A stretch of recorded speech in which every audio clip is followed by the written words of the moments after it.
Hoje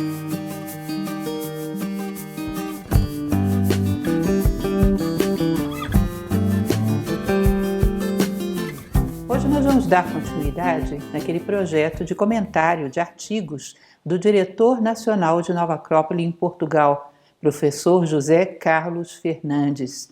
É uma pessoa que escreve tremendamente bem, tem uma série de artigos muito especiais e nós vamos selecionar alguns, acredito que uns 4 ou 5, e vamos fazer uma sequência de palestras sobre esses temas. O tema de hoje é qualidade e sentido de vida.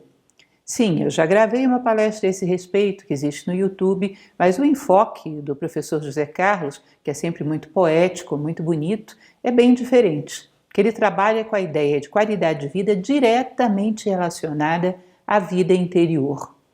E esse é um momento mais do que propício para falarmos sobre esse assunto. Aliás, eu vou dar uma sugestão às autoridades competentes que transformem o primeiro dia da quarentena no Dia Internacional da Vida Interior, porque foi um momento que todos fomos convidados para ela. Alguns aceitaram esse convite, outros não.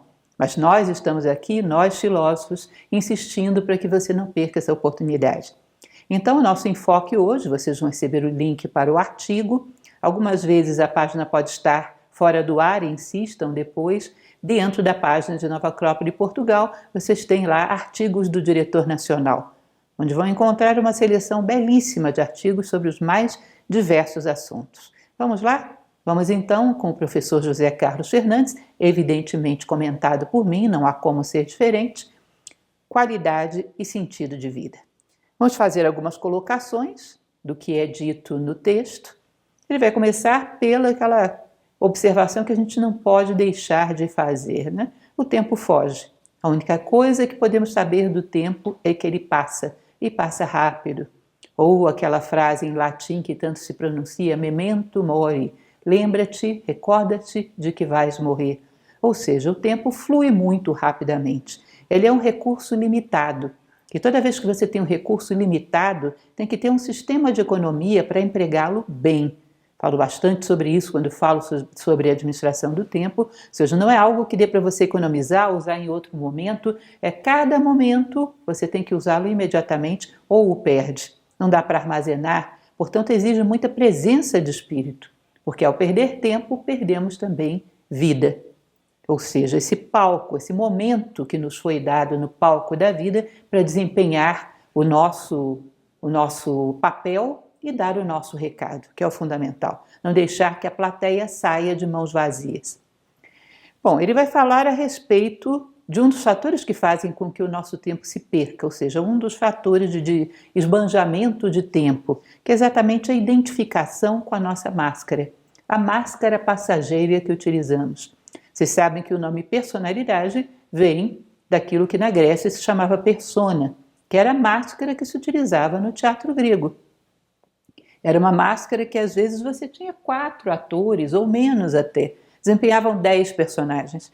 Iam nos bastidores, tomavam uma máscara nova e havia todo um sistema onde eles escavavam a boca de uma forma cônica, onde aquele som pudesse ser projetado.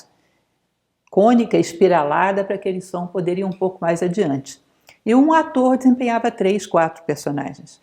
Mas ele sabia o tempo todo, o ator, quem era ele e quem era aquele personagem. Nós, em relação à nossa máscara ou persona, nós, em geral, não temos uma identificação de quem somos nós, o ator, e de quem é a máscara.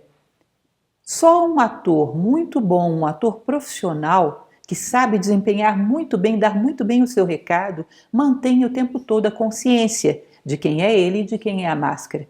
Aquele que se identifica com a máscara promiscui o personagem, que, como eu comento em várias palestras minhas, não é incomum você encontrar artistas amadores, atores e atrizes que às vezes vão para fazer uma telenovela, uma coisa desse tipo, e levam aquilo, identificam tanto com a máscara que perdem sua própria identidade. A máscara gruda no seu próprio rosto. E no final se envolvem amorosamente com aqueles com quem contracenam, separam, desfazem casamentos, estabelecem um monte de confusões porque não sabem dominar a máscara.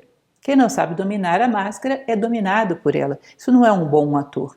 Você não vai imaginar nunca um bom ator, uma Meryl Streep da vida, uma pessoa que eu gosto bastante, não sei o caso de vocês, que termine um filme e vá se casar com o cidadão com quem contracenou, porque ali existe uma condução da máscara. E muitas vezes eu chamo atenção para esse fato. Em relação à nossa máscara, nossa persona, será que nós estamos mais para Meryl Streep ou para ator inexperiente de telenovela? Perceba que temos uma identificação muito profunda e perdemos essa noção do ator que está por trás. Aquele que está nos bastidores, que tem um recado a dar através dessa máscara, mas que é muito mais do que essa máscara. E a máscara, como elemento material, ela obedece aos ciclos da matéria. Tudo aquilo que nasceu no tempo morrerá com ele. Então a máscara tem ciclos, e esse ciclo é rápido. O ciclo de uma vida humana é espantosamente rápido, gente. Se nós considerarmos uma expectativa de vida muito boa, que poucos países têm, nós podemos dizer aí de 90 anos, alguma coisa do tipo, é muito pouco. É um tempo muito curto para darmos o nosso recado e voltarmos aos bastidores. Se além disso não sabemos dominar essa máscara, nos identificamos com ela, tendemos a ter o seu mesmo destino. Criamos para nós um personagem e esse personagem declina. A máscara é material. Ela sofre de declínio.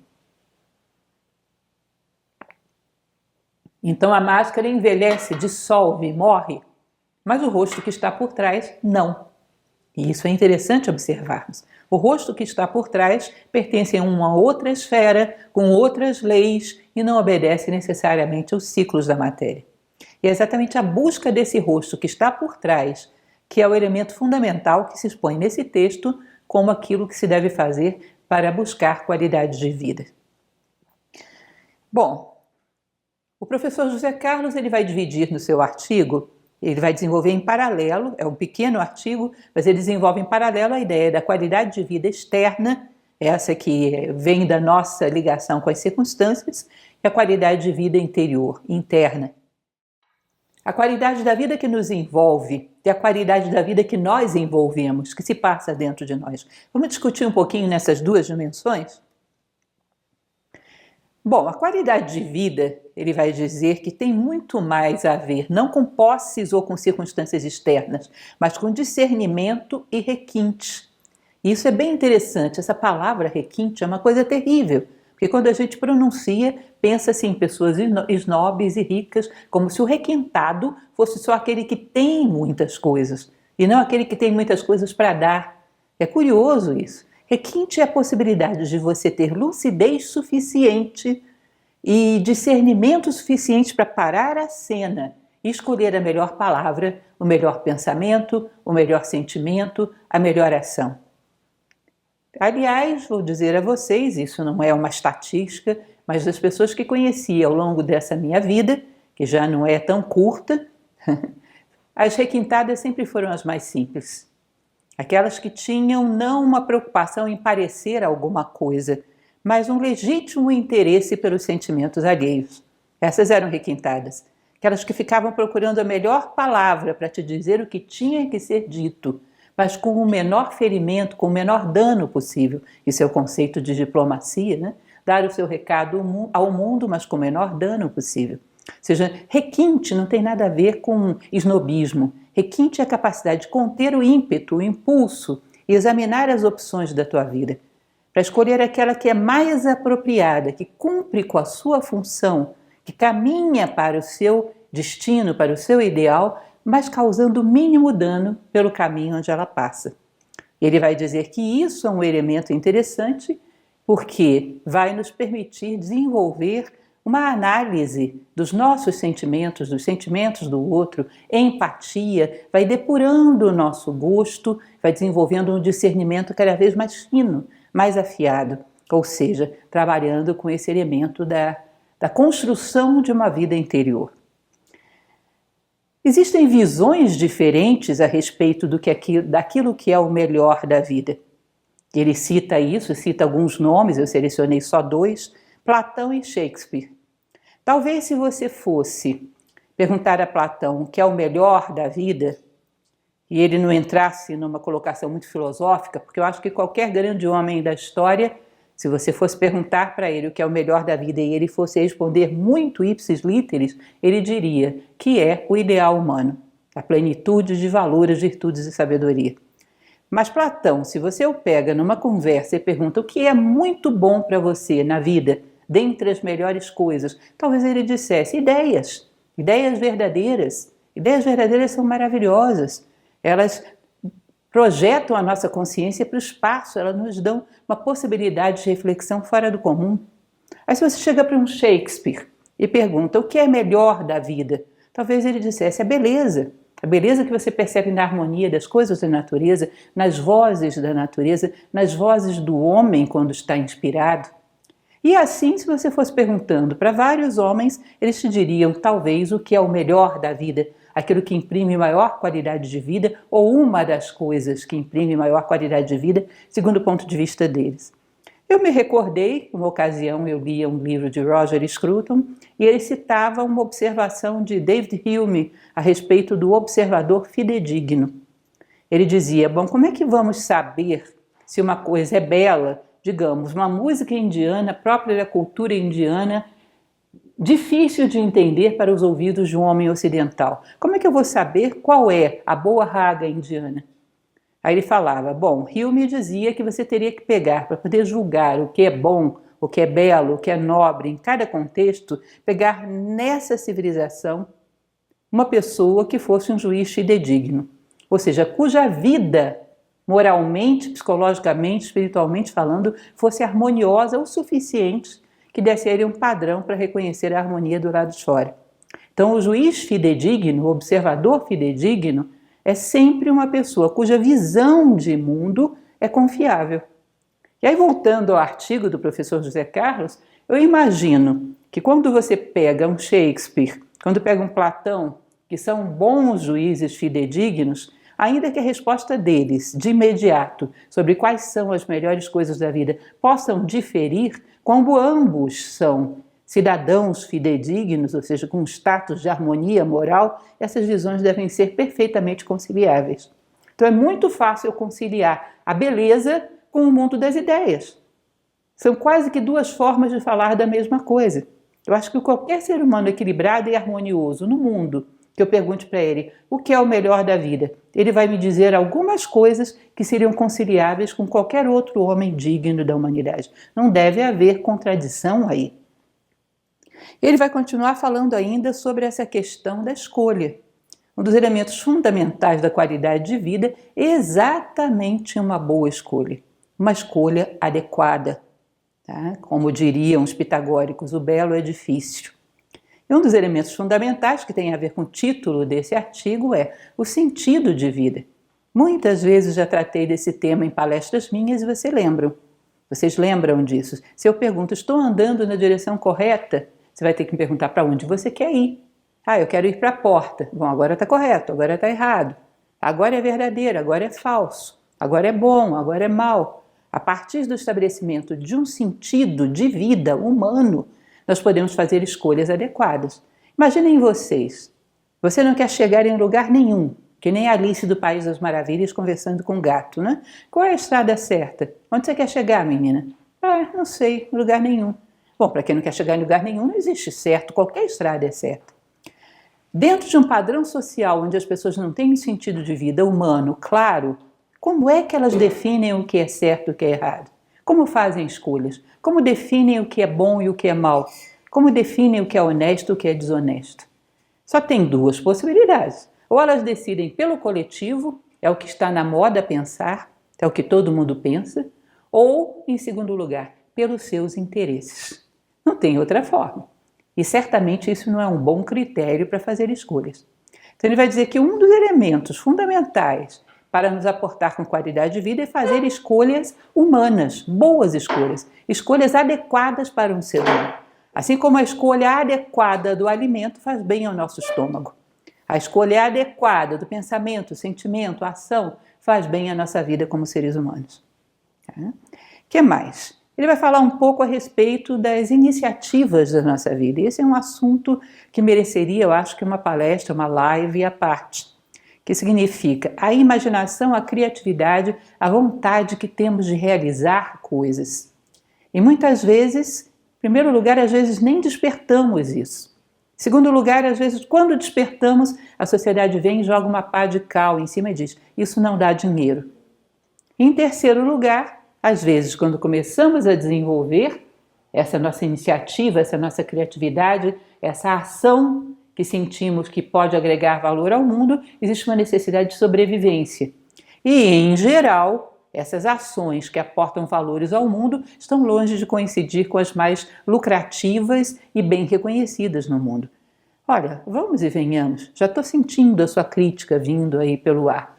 Não é coisa do momento atual, nem é coisa do Brasil, nem é coisa de Portugal. Ao longo da história, homens que queriam se dedicar a carreiras muito idealísticas geralmente não foram valorizados. Me digam quantos artistas foram valorizados em vida. Me digam como morreu Miguel Cervantes. Me digam quantos filhos de Johann Sebastian Bach morreram de doenças, de fome, de necessidade. Nunca foi tão fácil assim desempenhar uma carreira idealística.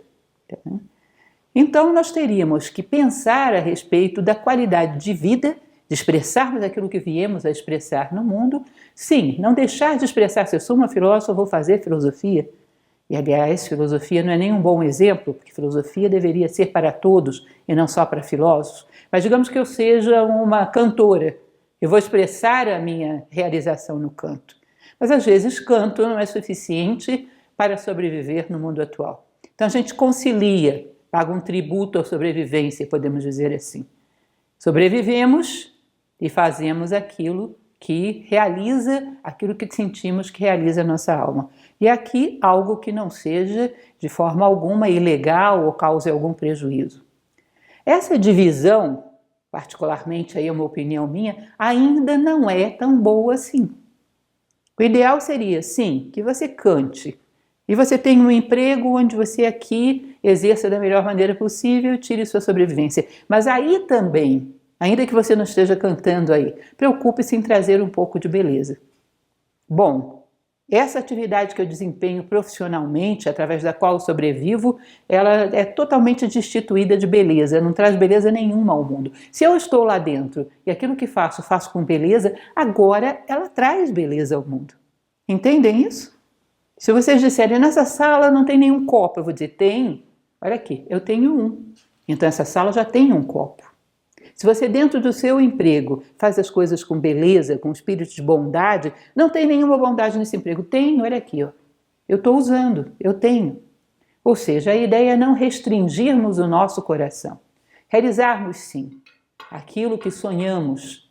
E se necessitamos fazer algo mais, que o façamos com o mesmo espírito. Mas saber que, em geral, aquilo que nos realiza, que nos traz qualidade de vida, é exatamente o lugar onde expressamos o nosso coração e não necessariamente o lugar onde ganhamos muito dinheiro. Existe um pensador que admiro bastante, que é um filósofo do século passado, Sirihan, que ele dizia, você deve perder o seu coração, depois sair o dia inteiro buscando por ele.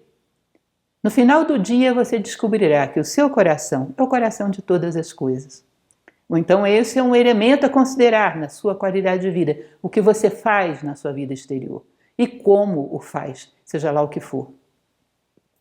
Que mais? Ele vai falar a respeito do tempo vivo, ou seja, o tempo que temos de fertilidade, de liberdade, para poder extrair o melhor da vida e passar adiante enriquecido pela nossa existência. Eu lembro demais de Gibran sempre, quando ele diz que somos postos de enriquecimento dos dons da vida. O que é o tempo bem aproveitado, onde extraímos o melhor da vida? Pegamos todos os insumos que a vida nos dá, enriquecemos, trabalhamos, aportamos ali reflexão, aportamos ali beleza, bondade e direcionamos isso para seguir o seu curso na vida. Esse é o tempo em que estamos livres, o tempo em que lançamos mão dos recursos da vida.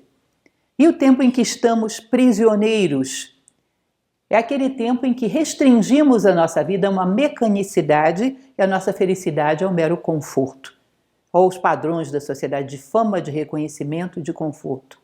Tá? Esse é um momento que nós nos sujeitamos ao cárcere. Mais adiante ele vai falar sobre isso de grandes homens que produziram coisas maravilhosas, com o corpo encarcerado, mas com a alma livre. Então, um dos elementos para a gente considerar quando queremos ter qualidade de vida é o quanto temos essa preocupação em colocar a nossa criatividade, a nossa visão simbólica a serviço de extrair o melhor da vida e a nossa criatividade no sentido de enriquecê-lo e devolvê-lo à vida. Nós temos um serviço a prestar à vida. Temos que parar para pensar, entre outras coisas, que a nossa qualidade de vida, a vida tem que ser qualificada não só para nós, mas a nossa vida tem que ser qualificada para a natureza. Ela investiu em nós, ela investe para nos manter vivos. Ela investe em terra, água, ar e fogo para nos manter vivos. E nós não aportamos nada à obra da natureza. Então, qualidade de vida tem a ver com aquilo que eu faço através da minha vida, não só para mim, mas também para o mundo. Uma macieira, para poder se perpetuar, precisa de uma maçã. Mas ela produz, às vezes, dezenas ou, quiçá, centenas ao longo da sua vida. Por quê? Ela não produz só para si, ela produz para o mundo. Isso também é um elemento a ser considerado. Então, um homem livre é um homem que está aberto a todas as provocações da vida, para enriquecê-las e devolvê-las ao mundo, agregado o valor da sua própria vida. Um gole a mais de água nesse copo. Eu agreguei o valor da minha vida, eu não passo adiante simplesmente o que eu recebi. E o homem encarcerado é aquele que se deixou encarcerar pela mera sobrevivência. Ou seja, instinto de sobrevivência e instinto de perpetuação da espécie com o maior conforto possível, e só. Nada muito mais do que isso. Sempre brinco com os meus alunos que se você pega uma ameba ou um ser muito simplesinho, um protozoário qualquer, você tem ali uma estrutura orgânica muito simples. O que aquele ser quer? Sobreviver e procriar. Aí você pega um ser humano super complexo, cheio de faculdades. Em geral, o que ele quer? Sobreviver e procriar. Bom, o que é isso? É uma ameba VIP, né? Ou seja, com todo o potencial que nos foi dado, nos resumimos a tão pouco. E o professor José Carlos diz, isso é um tipo de cárcere. Né? Ele vai falar sobre a contaminação, evitarmos a contaminação que embota os nossos sentidos para a visão da beleza e que embota a nossa inteligência para a visão do bem e acaba com a qualidade de vida. Imagine a quantidade de contaminações, a gente teria que aprender a identificar isso. Eu não vejo as coisas com nitidez, por quê? Porque abri mão de pensar por mim mesmo, me tornei meramente um repetidor das opiniões do coletivo, eu abri mão de aprender da vida. Me tornei um mero... eu dei um play, rodo o software vida e sou um repetidor daquilo que sempre todos fazem. Abri mão da minha identidade por conforto. Que tipo de conforto é esse? Então é uma coisa interessante localizarmos onde estamos contaminados. Estamos vivendo um tempo que contaminação é o assunto do dia, né? Será que eu não estou contaminado? E usamos máscaras, e usamos luvas. O que você faz para saber se você não está contaminado mentalmente? O que você faz para saber se você não está contaminado emocionalmente? Se os sentimentos teus são realmente teus? Se os pensamentos teus são realmente teus? Olha que já houve grandes catástrofes na história que não foram provocadas pela contaminação física, mas pela contaminação de fanatismos, de ideologias loucas, de ódios coletivos. Mata também, e mata muito. E nós temos uma história cheia de eventos desse tipo. Então, preocupar-se com a contaminação que embota a visão da beleza, da bondade, da justiça, que bloqueia o nosso contato exatamente com aquelas coisas que mais podem nos dar qualidade de vida. Duvido, aposto com vocês, que um ato de bondade legítimo e puro vai te dar, para aquele dia, e talvez por um ciclo da sua vida, um estado de graça, um estado de qualidade de vida que dificilmente alguma outra coisa daria. Um dia em que você perceba que através de você o bem veio ao mundo. Observe a repercussão disso na sua vida, o alimento que isso te dá. O que mais poderíamos colocar? Bom, em relação à vida exterior, ainda detalhando algumas coisas da vida exterior. Teríamos que escolher entre vida digna ou vida dispendiosa. O que significa uma vida digna? É aquela que temos o que necessitamos Ninguém está propondo que sejamos pessoas que vivamos que nem os cínicos, que não tinham absolutamente nada, Diógenes que vivia dentro de uma barrica. Não, que tenhamos aquilo que necessitamos, mas que o foco da nossa vida não seja ter coisas, seja ter a nós mesmos, seja ter as rédeas da nossa vida na nossa mão e controlar para que nós não nos desviemos daquilo que é próprio da condição humana. Bom, uma vida dispendiosa traz conforto, uma vida digna também. É um nível de conforto de consciência que poucos imaginam. É aquilo que eu chamo do sono dos justos. Eu vou dormir em paz, com o dia e com a noite. A consciência de vigília e a onírica. Eu vou dormir quites com o céu e com a terra. Se isso não é conforto, eu não sei o que é. Porque não há nenhum travesseiro suficientemente macio para dar uma boa noite de sono para um homem que sabe, e a nossa consciência sabe, que não fomos dignos. Então, a vida digna ou a vida meramente esbanjadora de recursos materiais sem maiores propósitos, simplesmente para nos colocarmos entre algodões e não necessitamos de algodões. Chega um determinado momento que ficamos frágeis demais, é como aquela criança que é isolada, quase que numa estufa para não pegar doença, e fica mais frágil do que todo mundo. Nós não necessitamos, nem é bom para nós viver entre algodões. Bom, outra coisa que é interessante que ele coloca, ter mais espaço, que também é um índice de qualidade de vida, termos mais espaço para quê? Eu uma vez brincava com os meus alunos de técnicas de estudo sobre uma ideia parecida com essa.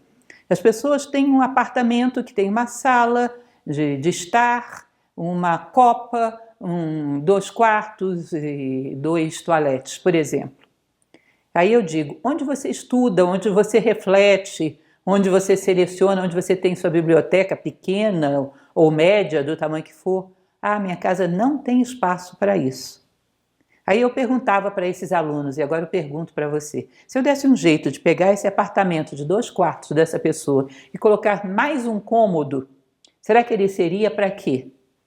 Eu me recordo que um aluno respondeu para mim, colocaria uma segunda televisão, para cada um poder assistir uma programação diferente. E ainda assim, não haveria esse espaço para nos dedicarmos àquilo que desenvolve a nossa vida interior. Vocês não acham isso interessante? Nós temos espaço para sermos passivos, mas não para sermos ativos. Qual o espaço que reservamos para levar a nossa consciência, para viver aquele encontro com a alma que Platão chamava de divinos ósseos, para buscarmos perceber, cultivar e inclusive dar à luz a ideias? Recentemente gravava um vídeo onde eu falava a importância de ideias para a vida de uma pessoa. Para nós que somos professores em Nova Acrópole é uma coisa incrível. Incrível, gente. Eu acredito que em qualquer profissão é a mesma coisa. Uma ideia que você tenha, uma observação sobre uma lei qualquer da vida, uma observação sobre o comportamento dos seres humanos ou de uma planta ou de um animal, uma reflexão disso em relação à vida humana, uma ideia. Às vezes te sustenta para dar excelentes aulas por uma semana ou mais. É incrível a potência e o combustível de uma boa ideia. Agora, as ideias, elas precisam ser buscadas, elas precisam ser cultivadas. Você precisa desenvolver toda uma musculatura para poder ser capaz de gerar, dar à luz ideias. E qual é o espaço, e qual é o tempo, e qual é a energia que dedicamos a isso? Talvez não haja coisa que nos dê maior qualidade de vida. Lembra que eu falava ainda há pouco da prática do bem? A prática do bem, a prática da justiça, a busca da verdade, ou seja, a busca de ideias, são uma série de coisas que dão uma qualidade de vida que eu duvido que qualquer outra coisa possa dar. Se você chega para mim e me diz, olha, Lúcia, eu ando muito triste, e eu chego para você e digo, você precisa pegar mais sol e um pouco mais de umidade. Coloco você no sol e jogo água em você. Isso é a felicidade de uma planta.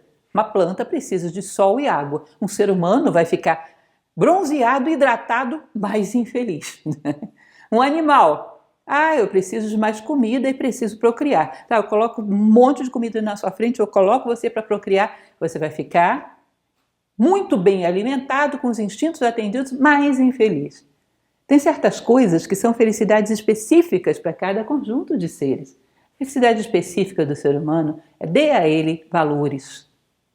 E as ideias são ferramentas para se chegar à sabedoria, ferramentas para se chegar à verdade. São coisas que nos alimentam e dão uma qualidade de vida que nenhuma outra coisa pode dar. Experimentem. E percebam, é uma brincadeira, mas percebam como às vezes o tipo de qualidade de vida que a gente busca é mais de planta e de animal do que de ser humano. Não sabemos nem o que nos faz feliz. E isso é muito curioso. O que sabemos de nós? Rico não é quem muito retém, mas quem muito dá. Ou seja, qualidade de vida buscando uma abundância de coisas materiais. Talvez você pudesse dar uma olhada na história e perceber que os grandes homens que tiveram um padrão de vida que nós podemos dizer assim mais satisfatório para eles e aportaram mais à humanidade, não eram homens que retinham a riqueza, mas que entregavam a riqueza. Ou seja, os homens se tornam ricos e grandiosos pelo tanto que dão e não pelo tanto que retêm. Se você precisa ter muita coisa para se sentir especial, o mérito é das coisas e não teu. Então, considerar que tipo de riqueza nos daria também qualidade de vida e satisfação. Eu tenho muitas ideias. Quando as pessoas me perguntam, pode ser que eu erre um monte de vezes, mas eu sempre tenho alguma ideia que eu arrisco. Penso, não estou falando de mim, estou falando um exemplo de uma pessoa qualquer. Penso sempre numa forma de ajudar os demais. Eu sou uma pessoa riquíssima. E olha, gente, é muito curioso quando a gente observa um momento histórico como esse que a gente vive. Porque toda vez que acontecem catástrofes, é claro que eu espero que a gente não chegue tão longe, e acho que não, mas se você observa grandes catástrofes na história, quando tudo cai, ao final de uma grande guerra, ao final de uma grande e prolongada peste, na humanidade, quem valia eram os homens que tinham um pouco de fraternidade, que tinham um pouco de sabedoria para controlar a si próprio e pensar nos demais. Você imagina, no final de uma guerra, terra arrasada, alguém procurando uma pessoa que tenha diplomas ou conta bancária alta? Será que tem algum valor isso? Nessa hora conta quem tem luz, ainda que seja uma chaminha pequena. Esse que é capaz de acender uma fogueira, iluminar todo mundo, cozinhar o alimento de todo mundo, esse que se mantém calmo e é capaz de conduzir o grupo. Ou seja, quando se faz escuridão absoluta, aparece a verdadeira riqueza. Ninguém vai se reunir em torno daquele que, quando existiam bancos, tinha uma conta milionária. Ou quando existiam apartamentos, tinha 20 deles. Ou quando existiam diplomas, tinha mais de 10. Se isso não se converteu numa forma humana de responder às circunstâncias da vida. E isso é a verdadeira riqueza. Na hora que a terra é arrasada, na hora que tudo é escuridão, conta quem? Quem tem luz. E luz são valores humanos. Isso é realmente riqueza. Ele vai falar sobre a beleza, que também é um elemento muito buscado nos termos da qualidade de vida ideal. E uma coisa que é interessante que ele vai falar que a beleza não está numa vida formatada pelos padrões da moda, mas numa vida plena. Que é uma coisa curiosa que você observa que faça você o que fizer, não sou contra isso, procure todas as cosméticas, procure tudo o que você quiser. Mas nada evita que o tempo passe e a velhice venha. E aquilo que tem que se corromper, vai se corromper. E não há força nas criações humanas para deter esse processo. Agora, a vida plena, que vai se adquirindo à medida que o homem vai tendo mais sabedoria, mais o que ofertar, mais coisas para compartilhar, vai conquistando mais palavras que traz consolo a quem as ouve, como diz o Dhammapada, à medida que a vida física vai decaindo, essa vida metafísica vai subindo, e é um vetor de compensação. Você vai chegar ao final da vida com a aparência física de algo que está findando o seu processo vital, mas talvez com uma aparência metafísica, espiritual, moral, que seja pura luz. E o que será que as pessoas estão realmente precisando? Para onde será que elas correriam num momento crítico? Nós precisamos muito dessa beleza que vem da plenitude da condição humana. Precisamos de mais. Para todos os cantos temos situações delicadas e faltam seres humanos que assumam as rédeas de tudo isso decididamente, com virtudes, com valores. Nós vivemos uma época em onde os bons líderes, iluminados por essa luz interna da plenitude humana, são infelizmente cada vez mais raros. E isso é um elemento a meditar. Que tipo de beleza realmente buscamos? Aquela que nada nem ninguém pode tirar de nós. Provavelmente essa é a mais valiosa. E essa, sim, proporciona qualidade de vida. Contemplação, reflexão, emoções serenas e mente sem egoísmos. É a agenda de quem tem qualidade de vida e quer continuar tendo. Então vamos ver a minha agenda para ter qualidade de vida no ano de 2020, se der, no de 2021, com certeza. O que eu quero para ter qualidade de vida? Eu quero fazer tais e tais coisas com o seu corpo. É necessário? Faça. Quero ter tais e tais bens materiais. Tá bom, você precisa deles? Tenha, mas essas coisas são meio, não são um fim. O fim em si está sempre no terreno do ser. Se você quer realmente ter qualidade de vida, a pauta da sua agenda deveria ser essa. Eu quero ter mais contemplação, reflexão, emoções serenas e mente sem egoísmos. Com certeza. Perceba uma coisa interessante, não sou eu que vou estar aqui para condenar bens materiais, não sou medieval, não tem nada a ver isso, mas considere que aquele cuja meta é o ser, o ter no meio do caminho pode ajudar. Ou seja, eu quero ser uma pessoa muito justa. Se eu tenho bens materiais, eu posso ajudar a implantar a justiça, posso beneficiar aqueles que sofrem. Agora, o ter como meio não compete em nada com o ser como fim. Mas se você tem o ter como fim, ou seja, eu quero ser a pessoa mais rica do mundo, o ser como meio às vezes atrapalha. Ou seja, eu sou uma pessoa muito fraterna e quero ter a maior fortuna do mundo, isso vai ser complicado. Nunca vou chegar a juntar tanta fortuna assim, porque a fraternidade me atrapalha. Tá? Então, colocando as coisas no seu lugar, nada é mal no universo. Cada coisa no seu lugar, nada é mal no universo. O ter não é pecado. Não estamos em nenhuma Idade Média e espero que não venhamos a voltar para nenhuma. Mas ele não é suficiente para justificar uma vida humana. Portanto, certifique-se na sua agenda de qualidade de vida se você tem contemplação, reflexão, emoções serenas e mentes sem egoísmos. Isso seria uma meta muito digna para quem quer qualificar a sua vida. Ele coloca uma frase de Sêneca linda, muito interessante, que Sêneca dizia o seguinte: muda de século e te darás conta de que as tuas necessidades de hoje eram luxos antes. Aquilo que agora consideras como vital, básico, poderá amanhã ser um luxo inalcançável. Eu peço que você preste atenção a isso, aquela água correndo na sua torneira. Eu, às vezes, quando vejo um barulho de água correndo, eu fico pensando, quanto tempo a gente vai poder dispor da água dessa maneira? Água limpa, potável, a ponto de deixá-la correndo como tantos deixam, a ponto de manusear de uma forma meio irresponsável. Às vezes você passa por uma casa que você sabe que mora uma pessoa lá e você vê todas as janelas de todos os cômodos, a luz acesa. Quanto tempo vamos poder desperdiçar a energia dessa maneira? Quanto tempo teremos recursos para isso? Ou seja, aquilo que hoje consideramos como uma coisa perfeitamente normal pode ser luxo no futuro.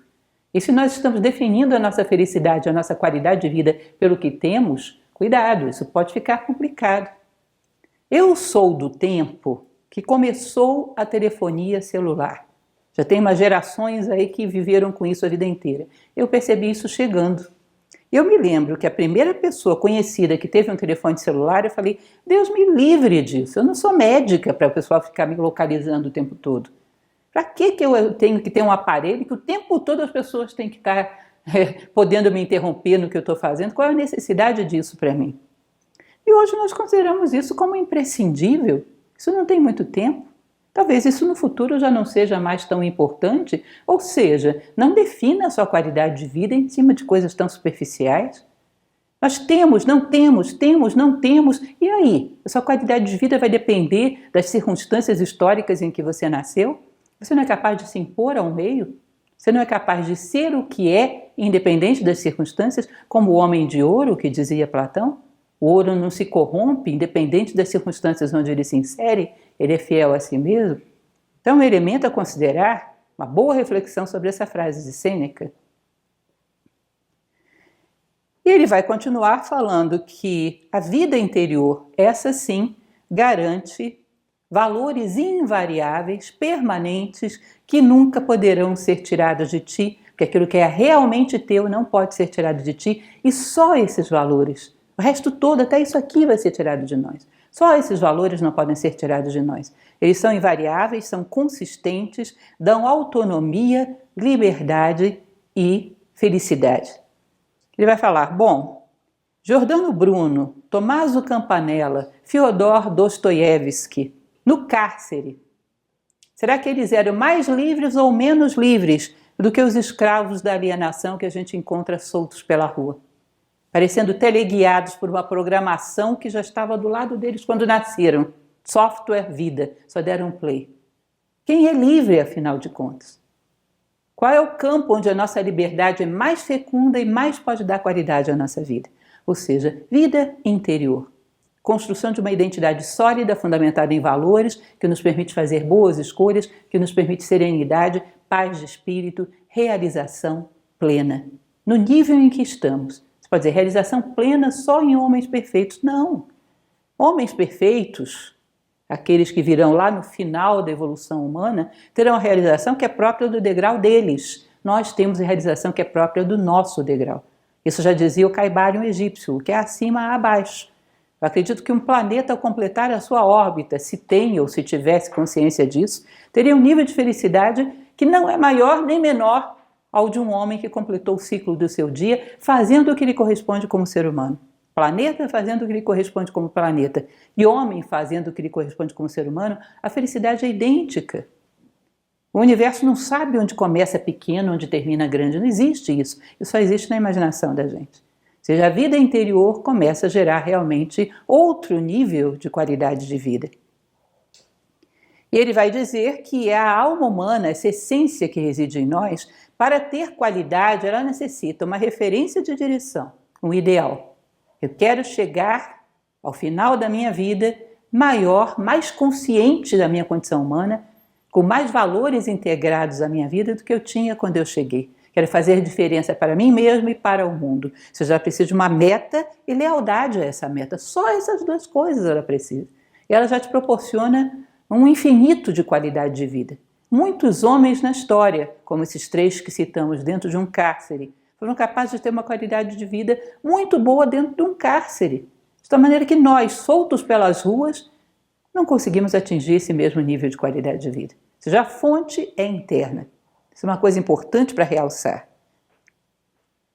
Quando nós usamos o tempo, quando o tempo se converte em espaço interior, nós temos sabido viver bem. Temos sabido aproveitar bem o tempo. Isso é importantíssimo.